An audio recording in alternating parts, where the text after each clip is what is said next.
Hi, my name's Duke. I'm in grade 2. I'm 7 years old. He's not stopping.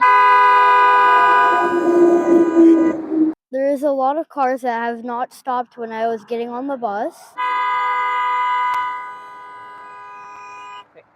There's red lights on, there's a stop sign saying stop, and then all the vehicles just keep driving by. This happens all too often. Duke and his family live on busy Highway 14 in Alberta. They are fed up with drivers not stopping for the school bus and its red flashing lights. Before the bus is even put on the red flashing lights, nobody's slowing down. They're still going 100.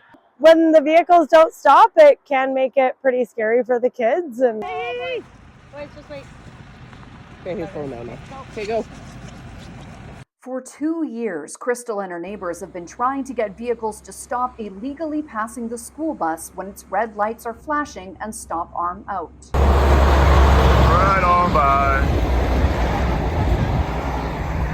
Right on by. This guy's stopping. They post awareness videos on social media, call RCMP, and try to work with the school division, but say drivers just aren't getting the message. I think people just aren't patient.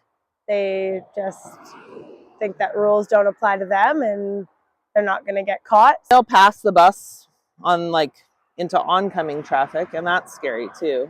And I'm just worried about our kids. They're a bad driver. When they keep driving, the bus driver honks his horn. What are you doing?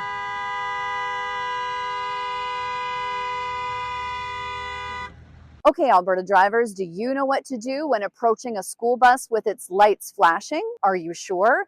Because flybys, as transportation officials call them, are a big problem in rural Alberta and right across North America.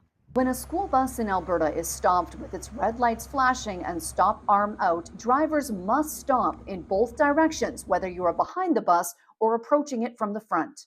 The only exception is if the bus is on the opposite side of a two-way highway physically divided by a median. Then only the vehicles behind the bus would be required to stop. Well, I think that one incident is too many. You have to consider it just like a stop sign. It is a stop sign, you need to stop. Just like with traffic lights, yellow comes before red and means slow down. Bus drivers turn on their overhead amber lights first. You want to put your ambers on to give people behind you enough notice that you're going to be coming to a stop. The red lights only come on once the bus door opens. Red means students are now getting on or off the bus, and this is the danger zone. Not stopping.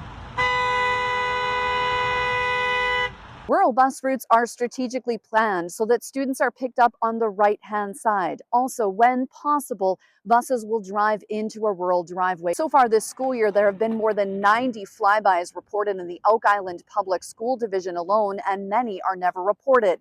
Drivers are encouraged to get license plate numbers and report these vehicles to police. If you're caught, the ticket is $567 and 6 demerits. Education is so imperative on this one. Adding to the traffic confusion over school buses is that some urban areas and cities like Edmonton and Calgary have prohibited the use of the alternating flashing red lights and stop arms on school buses. So in urban areas, drivers are not expected to stop for school buses in the same way as they are in rural areas. It's just I don't like when they are not slowing down. 7-year-old Duke has become a tiny traffic monitor and won't get on or off the bus until he sees every vehicle has stopped completely. I think they're going too fast and not paying attention. Kids' lives are at risk. Be patient. The bus stops for a total of 5 seconds for the kids to get on quickly. It's not going to make you that much later for work. 5 seconds could save a life.